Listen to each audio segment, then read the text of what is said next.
사랑하는 하나님, 하나님께서 저희들에게 들려주시는 소식들이, 이 세상에 들려오는 소식들이 하나님 그렇게 녹록하지만은 않은 시대를 우리는 지나고 있습니다. 아버지께서 저희에게 은혜와 하나님의 사랑을 부어주셔야 하는 때입니다. 주님, 늘 함께 하시겠다, 임마누엘 하시겠다 약속하셨으니 하나님, 그 약속을 조차 살아가 볼 수 있는 하나님의 사람이 될 수 있도록 주님께서 도우시고 인도하여 주시기를 소망합니다. 사랑하는 주님, 하나님께서 우리의 삶에 주시는 그 약속이 하나님 우리의 삶에 분명한 확신으로 자리 잡을 수 있게 하여 주시고, 주님, 그래서 우리 주님께서 지키실 그 약속을 조차 하나님 앞에서 담대함으로, 기쁨으로, 즐거움으로 하나님 우리 삶을 살아가 볼 수 있는 하나님의 사람들이 다 될 수 있도록 주여 도와주옵소서.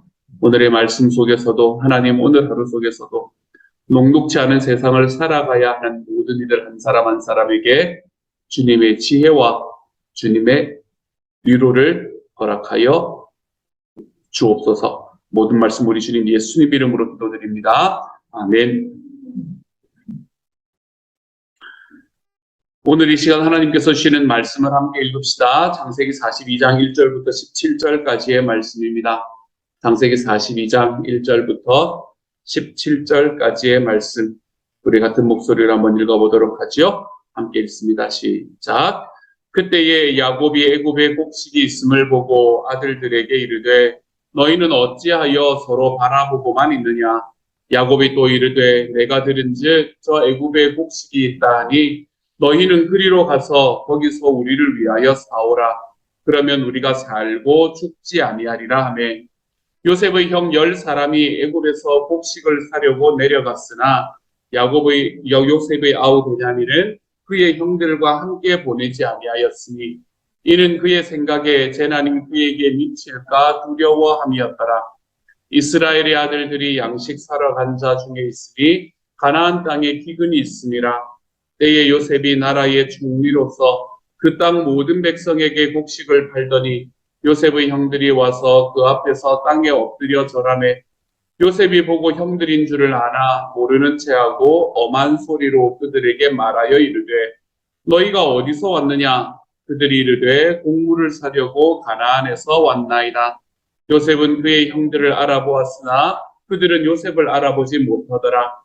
요셉이 그들에게 대하여 꾼 꿈을 생각하고 그들에게 이르되 너희는 정탐꾼들이라 이 나라의 틈을 엿보려고 왔느니라. 그들이 그에게 이르되 내 주야 아니니이다. 당신의 종들은 곡물을 사러 왔나이다. 우리는 다 한 사람의 아들들로서 확실한 자들이니 당신의 종들은 정탐꾼이 아니니이다. 요셉이 그들에게 이르되 아니라 너희가 이 나라의 틈을 엿보러 왔느니라. 그들이 이르되 당신의 종 우리들은 12형제로서 가나안 땅 한 사람의 아들들이라. 막내 아들은 오늘 아버지와 함께 있고 또 하나는 없어졌나이다. 요셉이 그들에게 이르되 내가 너희에게 이르기를 너희는 정탐꾼들이라 한 말이 이것이니라. 너희는 이같이 하여 너희 진실함을 증명할 것이라. 바로의 생명으로 맹세하노니 너희 막내 아우가 여기 오지 아니하면 너희가 여기서 나가지 못하리라. 너희 중 하나를 보내어 너희 아우를 데려오게 하고 너희는 갇혀 있으라. 내가 너희의 말을 시험하여 너희 중에 진실이 있는지 보리라. 바로의 생명으로 맹세하노니 그리하지 아니하면 너희는 과연 정탐꾼이니라 하고 그들을 다 함께 3일을 가두었더라. 아멘. 아멘. 이집트 주변 지역에 흉년이 든 지 2년이 되는 때였습니다. 2년 정도가 지난 때에 이제 그 흉년은 이집트 전역뿐만이 아니라 이집트 옆에 있던 이 가나안 지역, 야곱이 살고 있던 그 지역까지 흉년이 이르렀던 것 같습니다. 그런데 그 땅에도 흉년이 이르러서 이제 먹을 것이 점점 떨어져가는 상황 속에서 야곱이 이집트에 곡식이 있다라는 소식을 듣게 된 것이지요. 그리고는 자기의 자녀들을, 아들들을 그 곡식을 사오라고 이제 보내게 되는 장면이 오늘의 장면입니다. 그래서 10사람을 요셉이 이집트로 보냅니다. 10명의 아들들 이집트로 보내는데요. 이때 당시에는 10명의 아들들이 아니라 사실은 11명의 형제들이 살고 있었던 때였거든요. 요셉은 자기의 어머니가 돌아가시는 것을 보지 못했고, 그리고 자기의 막내 동생이 태어나는 것을 보지 못했습니다. 그가 이집트에서 잡혀오고 난 다음에 이 모든 일들이 일어나게 된 것이었거든요. 그렇기 때문에 오늘의 말씀을 바라보더라도 이제 요셉이 물론 자기의 이제 이집트의 총리 자리에 오르면서 어떤 일이 있었는가를 확인을 할 수는 있었겠지만 어쨌든 어머니의 인종도 보지 못했고 그리고 자기의 막내 아이가 어떤 사람인지도 알지 못했던 그런 때였습니다. 근데 어쨌든 요셉이 지금 이 야곱이 그 마지막 막내 아들인 베냐민을 나에게 두고 가라라고 이야기를 하고 있는 겁니다. 왜 막내 아들은 두고 가라라고 이야기를 했을까? 이것은 두 가지의 생각을 다 나게 하는 것 같아요. 야곱의 마음이 이해는 됩니다. 요셉이라는 사람을 밖에 내놓았다가 사실은 그전에도 잘 내놓지 않았던 것 같은 그런 말씀이 우리에게 뉘앙스가 보여지잖아요. 근데 형들에게 한번 갔다 오라고 이야기를 했는 그 한 번의 일에 자기의 가장 사랑하는 아들인 요셉을 잃어버렸던 그 기억이 아마 막내 아들 베냐민을 밖으로 내보내지 않으려고 하는 마음으로 귀착되지 않았을까라고 생각이 드는 것이 첫 번째 생각이고, 두 번째 생각은 어떤 생각이 드냐면 야곱이 아직까지 크게 바뀐 거는 없구나라는 생각이 들기는 합니다. 요셉을 사실 끼고 돌았잖아요. 그렇죠? 라헬의 아들이라 해서 요셉을 끼고 돌았었는데 이제는 더 이상 라헬조차 없는 상황 속에 베냐민은 얼마나 그의 마음에 사실 끼고 돌았을까라는 생각을 다시 한번 해볼 수 있게 되죠. 그렇기 때문에 이 베냐민을 가지 말고 베냐민을 가지 말고 너희 10명만 다녀와라 라고 하는 이야기 속에서 이 야곱의 마음도 이해가 되지만 그렇지만 야곱이 변하지 않은 모습도 우리가 볼 수 있게 되는 것 같아요. 어쨌든 이제 그런 상황 속에서 베냐민을 제외하고 나머지 10명의 아들들이 복식을 얻으러 이집트로 내려가는 것을 오늘의 말씀의 앞부분에서 이야기를 하고 있습니다. 그리고 요셉을 만나지요. 요셉을 만나서 이제 이 10명의 형들이 복식을 얻어야 되기 때문에 그 요셉 앞에 가서 절을 하기 시작을 합니다. 그리고는 그 절을 하고 난 다음에 자기들이 어떤 사람들인가라는 것을 설명을 하고 있죠. 자기들은 요셉이 어디서 왔냐라고 물으니까 그들은 공부를 사려고 가나안에서 왔습니다. 라고 이야기를 합니다. 그리고는 요셉이 뭐라고 이야기를 하냐면 너희가 가나안에서 온 것라고 이야기하는 건 내가 믿을 수 있겠지. 그거는 믿어줄 수도 있겠지만 너희가 정탐꾼이 아니라는 것을 어떻게 아느냐, 스파이가 아니라는 걸 어떻게 아느냐라고 질문을 하기 시작합니다. 사실은 가나안이라는 것은 그때 당시에 이집트하고 비교를 해서는 작디 작은 국가였거든요. 부족 국가 같은 그런 느낌이었거든요. 그런데도 이 요셉은 이제 진즉 그렇게 이야기를 하기 시작합니다. 너희가 스파이가 아니라는 것을 내가 어떻게 아느냐라고 이야기를 하죠. 그랬더니 10명의 형들이 계속해서 아니라고, 우리는 스파이가 아니라고, 우리는 곡물을 사러 왔을 뿐이라고, 양식을 사러 왔을 뿐이다라고 이야기를 합니다. 근데 요셉은 계속해서 아니다, 너희가 스파이 같다라고 이야기를 하기 시작을 하지요. 그랬더니 그들이 자기들의 상황에 대해서 털어놓기 시작하는 게 13절입니다. 좀 자세하게 털어놓는데 이렇게 털어놓고 있죠. 그들이 이르되 당신의 종 우리들은 12형제로서 가나안 땅 한 사람의 아들들이라. 막내 아들은 오늘 아버지와 함께 있고 또 하나는 없어졌나이다. 굉장히 이 두리뭉실하게 이야기하고 있는 게 느껴지십니까, 여러분? 일단은 12명의 자녀가 있었다라고 이야기하는 것은 이들이 요셉을 믿지는 않았구나라는 마음을 우리는 그 안에서 볼 수 있게 됩니다. 안 그러면 11명의 아들들이라고 이야기했겠지요. 그렇죠? 죽은 지가 벌써 죽었다고 생각을 한 지가 아니죠. 판 지가 벌써 13년, 그리고 거기에서 2년이 이제 바로 그게 시작이 되었을지는 모르겠지만 어쨌든 최소한 2년이 더 지났으니 15년 정도를 지금 요셉이 없어진 상황 속에서도 이 가정은 계속해서 요셉을 기억하고 있었다라는 것은 오늘의 말씀의 12형제라는 말에서는 볼 수 있게 되는 것 같아요. 그리고 막내 아들이 아버지와 함께 있다라고 이야기를 하는 이 이야기 다음에 또 하나는 없어졌다라고 이야기합니다. 사실은 없어진 게 아니라 자기들이 판 것이지요. 그렇죠? 자기들이 판 것이지만 그 이야기를 다 할 수는 없었었나 봅니다. 그래서 둘이 뭉치게 이야기합니다. 하나는 없어졌습니다. 라고 이야기를 하고 있죠. 이 막내 아들은 오늘 아버지와 함께 있고 라고 이야기하는 이 이야기가 요셉에게 새로운 사실이었는지 아니었는지는 잘 모르겠습니다. 요셉이 아까도 말씀드렸듯이 이집트의 총리 대신으로서 자기 아버지가 사는 집이 어딘지도 알고 있었을 것이고 미리 누군가를 보내서 그곳에서 어떤 상황인지를 알아보라고 이야기하고 이 상황을 알고 있었을지도 모릅니다. 하지만 오늘의 말씀에서 그것을 알지 못하는 상황 속에서 막내 동생이 생겼구나라는 것을 그때서야 알게 되었는지도 몰라요. 그래서 어쨌든 이 막내 동생이 생겼다라는 이야기를 듣고 요셉의 마음이 동하기 시작을 했던 것 같습니다. 그러면서 계속해서 정탐꾼이라고 이야기한 말이 그것이다 라고 이야기를 하면서 15절의 말씀에서 너희의 막내 동생이 내 앞에 오지 않으면 너희가 살아나갈 수가 없을 거다라는 엄포를 놓는 것을 보게 되지요. 그러면서 16절에서 너희 중에 하나만 보내서 너희 아우를 데려오게 하고 나머지 9명은 여기에 갇혀 있어라. 그래서 막내 동생이 여기에 오는 것을 볼 때 그때에 내가 너희가 정탐꾼이 아니라는 것을 스파이가 아니라는 것을 내가 알 수 있게 될 거다라고 이야기를 하면서 그 모든 것들을 바로의 생명에 달아버립니다. 그러니까 얼마나 두려웠겠어요. 그렇죠? 그리고는 전체를 다 감옥에 3일을 가두는 상황을 오늘의 말씀은 우리에게 이야기를 하고 있습니다. 요셉이 감옥에 갇혔던 것, 그리고 그 형들이 감옥에 갇혔던 것, 이 두 가지가 서로 연결되고 있는 이야기인 것 같기도 합니다. 요셉은 사실은 13년을 감옥에 갇혔잖아요. 그렇죠? 그 13년을 감옥에 갇혔던 그 마음의 응어리가 아마 형들을 3일을 가두는 것으로 풀렸을까? 제가 그건 잘 모르겠습니다. 어쨌든 요셉이 지금 그러한 방향으로 이끌어가는 것을 볼 수 있게 되지요.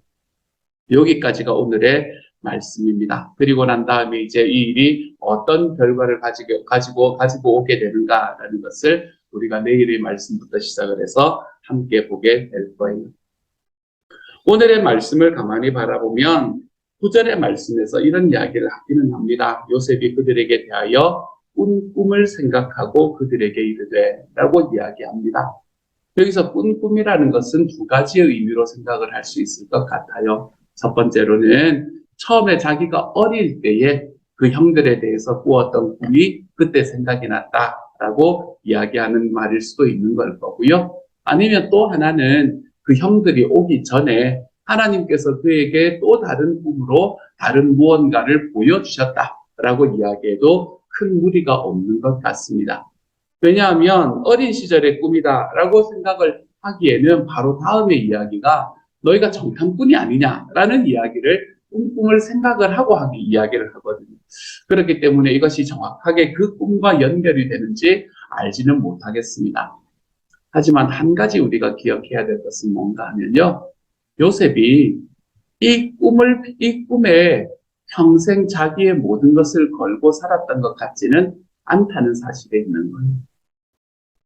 하나의 꿈을 가지고 그 꿈에 자기의 모든 것을 다 걸고 다른 모든 것들을 희생하며 그것을 이루기 위해서 힘써서 살아가는 삶. 요셉은 그런 삶은 아니었다는 게 사실은 분명합니다. 왜냐하면 생각이 났다 이렇게 이야기하거든요. 요셉이 그때 자기 형들이 자기에게 오니까 자기가 꾼 꿈이 생각이 났다. 그게 어떤 꿈인지는 잘 모르겠지만 그게 어릴 때의 꿈이었다고 하더라도 그 꿈이 생각이 났다라고 이야기하는 것으로 보아서 요셉이 이것을 붙들고 자기의 평생 다른 모든 것들을 희생해 가면서 자기의 인생을 여기에 투자하고 온 힘을 다해서 이것을 이루기 위해 살아갔던 사람은 아니었구나라는 것을 오늘의 말씀에서 또한 볼 수 있게 되는 것 같습니다. 우리가 이루고 싶은 일, 우리가 이루어야 한다고 생각하는 일, 우리가 이 땅을 살아가면서 뭔가 성취하고 싶은 모든 일들, 사랑하는 여러분, 그것이 그대로 성취되지 않는다고 온 우주가 멸망하는 것이 아닙니다. 그것이 그대로 성취되지 않는다 해서 내 삶이 실패자의 자리에 서는 것도 아닙니다. 하나님께서 우리의 삶을 이끌어 가신다라는 이 확신이 우리들의 삶에 있다면 우리는 우리 삶 속에서 일어나는 일이 내가 계획하고 내가 꾸었던 꿈과는 좀 다른 방향으로 이끌어가고 가지는 것처럼 보인다고 하더라도 우리가 믿을 수 있는 것은 그 꿈을 이룰 수 있는 나의 의지력이 아니라 하나님께서 나와 함께 하셔서 나를 인도하신다는 사실이기 때문에 우리는 우리의 삶에서 어떤 상황 속에서도 실패할 수 없는 존재임을 우리는 고백할 수밖에 없다는 사실을 좀 기억하시기를 소망합니다. 실수할 수 없고 실패할 수가 없습니다. 왜요? 하나님께서 나를 붙들고 이끌어 주시고 계시기 때문에 그렇습니다. 우리의 삶은 나의 주임이 주임하는 삶이 아닙니다. 우리의 삶은 나의 의지가 주임하는 삶이 아닙니다. 우리의 삶은 하나님께서 나의 삶에 보여주시고 심어주신 하나님의 purpose가, 하나님의 목적이 나의 삶을 주임하는 삶이라는 것을 기억하시기를 소망합니다. 그 과정 속에서 일어나는 일들은 하나님께서 나의 삶 속에서 당신의 목적을 이루어 가시기 위한 과정일 뿐임을 우리가 기억하고 살아갈 수 있기를 소망합니다. 그렇기에 과정 속에서 어떤 일이 일어나는가라는 것은 우리가 감내할 수 있는 범위 안에 있을 수밖에 없다는 것도 사실입니다. 제가 이런 이야기를 들을 때 제가 늘 마음이 아픈 것은 무엇인가 하면 제가 잘 경험해보지 못했기 때문에 그런 아픔들이 우리의 삶에 존재하지만 제가 알지 못하고 경험해보지 못했기 때문에 이런 이야기를 하는 것은 아닌가라는 생각으로 제 마음이 힘들 때가 있습니다. 예를 들어 보십시다. 정말 가까운 사람, 저희 부모님, 저는 잃은 사람이 저희 부모님밖에 없거든요. 저희 부모님을 잃었을 때 저희 어머니는 좀 이른 나이에 돌아가셨다고 하지만 그래도 부모님을 잃은 거잖아요. 부모님은 보통 생각을 할 때 나보다 먼저 돌아가시는 분으로 일단 생각을 하고 있는 그 부모님이 돌아가신 그것밖에는 저는 경험해보지 못했습니다. 하지만 우리의 삶 속에서 나의 형제를, 나의 남편이나 나의 아내를, 어쩌면 나의 자녀를 먼저 이 땅에서 보내야만 했던 경험을 하신 분들이 우리 중에는 계십니다. 제가 이 모든 과정 속에서 하나님께서는 우리 삶에서 하나님의 목적을 이끌어가기 위해서 우리의 삶에 있는 과정을 하나님께서 주십니다라고 이야기하기에 내가 너무 몰라서 그런 것이 아닌가라는 생각을 하지 않을 수가 없습니다. 저는 정말 그간 이 행복한 교회 안에서 행복하게 신앙생활을 하고 목회생활을 하고 있습니다. 제가 목사라는 게 얼마나 행복한지 모릅니다. 그렇지만 지금을 살아가는 이 시대를 살아가는 저는 아니지만 여러분들은 사실은 직장에 있어서 살아갈 때 전쟁과 같은 삶을 살아가는 것이 사실이지 않습니까? 그 전쟁과 같은 삶 속에서 내가 오늘 어떻게 될지 내일 어떻게 될지 알지 못하는 삶을 살아가고 있는 그 과정 속에서 제가 하나님의 말씀이라고 이야기하는 이 purpose driven 하는 이 삶이 하나님께서 우리에게 주시는 삶입니다라는 이야기가 세상을 몰라서 그렇지요 목사님이라고 이야기하신다면 저는 할 말이 없습니다. 저는 경험해보지 못했으니까요. 그럼에도 불구하고 제가 여러분에게 드릴 수 있는 말씀은 너무나 분명합니다.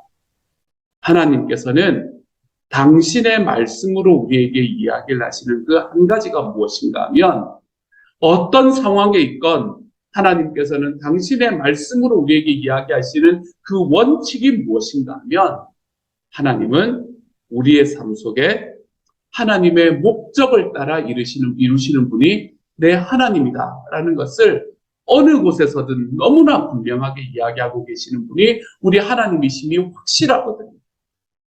그러기에 제가 여러분의 삶의 아픔을 다 공감할 수 없고, 제가 여러분의 삶 속에 일어나는 그 아픔들과 어려움들, 지금 걸어가는 과정 속에서의 힘듦들을 제가 다 알 수 없다고 하더라도, 그래서 어떨 때는 세상 모르는 이야기처럼, 어떨 때는 정말 내 상황을 알기는 아는 건가 라는 생각이 드는 그런 말씀이라 하더라도, 주님이 우리에게 말씀하시는 이 원칙을 이야기할 수밖에 없는 겁니다. 사랑하는 여러분, 여러분의 삶에 고난과 아픔이 닥치는 그 순간에, 여러분의 삶에 무언가를 잃어버리는 그 순간에, 그것이 나의 삶이 감당할 수 있을 만한 그 모든 아픔의 총합을 넘어버리는 것 같은 바로 그 순간에, 사랑하는 여러분, 이것을 기억하시기를 소망합니다. 주님께서는 저와 여러분의 삶이 가지고 있는 우리의 목표를 이루는 것이 아니라 내 삶에 주님의 목적을 이루기 위해 우리의 삶을 지금도 인도하고 계신다는 그 사실을 말입니다. 내가 믿어지지 않을 때, 내 삶에 있는 슬픔이 너무 커서 그 하나님이 멀어 보이는 바로 그 자리에서 하나님께 결단하고 선포하며 나아갈 수 있기를 소망합니다. 좋으신 하나님이 내 하나님이시니, 하나님께서 지금 내가 겪는 모든 아픔 속에서도 주님은 나의 삶을 하나님의 목적을 이루는 길로 이끌어 가실 것입니다. 이 확신이 저와 여러분의 삶에 있을 수 있는 오늘 하루가 되어 가시기를 소망합니다. 특별히 우리나라에 정말 많은 사람들이 지금 희생되어서 힘들어하고 있는 바로 이 순간에 하나님께서 지금 아파하고 어려워하며 그 방향이 왜 이렇게 되었는지, 그 방향이 과연 어디로 가고 있는지를 알지 못해 힘들어하고 있는 모든 유가족 한 사람 한 사람에게, 우리 식구들 속에서 왜 내가 이러한 아픔을 가져야 되는지, 나의 회사에서, 나의 가정에서, 나의 교회에서 내가 왜 이런 아픔을 가져야 되는지를 알지 못하고 하나님 앞에 나아가는 모든 이들에게 우리 선하신 하나님의 목적이 경험될 수 있는 시간들이 될 수 있기를 우리 주님의 이름으로 축복합니다. 함께 한번 기도하며 나아갑니다. 제가 한번 기도할게요. 사랑하는 하나님, 요셉은 평생 자기의 꿈을 붙들고 살아왔던 삶이 아님을 봅니다. 내가 내 꿈을 이루어내고야말이라. 주님, 이것이 아니라 하나님께서 자기의 삶을 이끌어 가시는 것에 자기의 몸을 맡기며 살아왔던 삶이라는 것을 보게 됩니다. 사랑하는 주님, 주님은 요셉의 삶에 그랬던 것처럼 우리의 삶 속에서도 하나님께서는 당신의 목적을 이루어가는 삶을 우리에게 늘 허락해 주시는 분이십니다. 그러니 주님, 내가 지금 견디기 힘든 아픔과 어려움, 내가 지금 견디기 힘든 시험과 고통들 속에 있는 그 상황 속에서 우리가 주님의 목적을 이루어 가시는 하나님을 좀 볼 수 있게 하여 주옵소서. 그래서 하나님, 모든 게 잘 될 거야, 시간이 지나면 잊어버려질 거야 라는 이러한 위로가 아니라 하나님께서 말씀하시는 내가 너를 안다, 내가 너를 품고 있다, 내가 너를 내 눈동자처럼 사랑한다 이야기하시는 이 하나님의 음성으로 인해 하나님, 우리의 삶이 하나님 앞에서 위로받을 수 있는 하나님의 사람들이 되게 하여 주옵소서. 대한민국에서 하나님, 그 큰 아픔 속을 지나가고 있는 모든 부모님과 형제자매 한 사람 한 사람들에게, 친구들 한 사람 한 사람들에게 사랑하는 주님, 주님께서 이끌어 가시는 이 목적에 대한 확신이, 주님 그것을 볼 수 있는 눈이, 하나님 그것이 뜨여짐으로 그들의 삶도 하나님 앞에 위로받는 삶으로 이끌어가 주시기를 우리 주님의 이름으로 소망합니다. 하나님 불쌍히 여겨 주옵소서. 모든 말씀 우리 주님 예수님 이름으로 기도드립니다. 아멘. 하늘에 계신 우리 아버지여, 이름이 거룩히 여김을 받으시오며 나라 임하옵시며 뜻이 하늘에서 이룬 것 같이 땅에서도 이루어지이다. 오늘날 우리에게 일용할 양식을 주옵시고 우리가 우리에게 죄 지은 자를 사하여 준 것 같이 우리 죄를 사하여 주옵시고 우리를 시험에 들게 하지 마옵시고 다만 악에서 구하옵소서. 대개 나라와 권세와 영광이 아버지께 영원히 있사옵나이다. 아멘.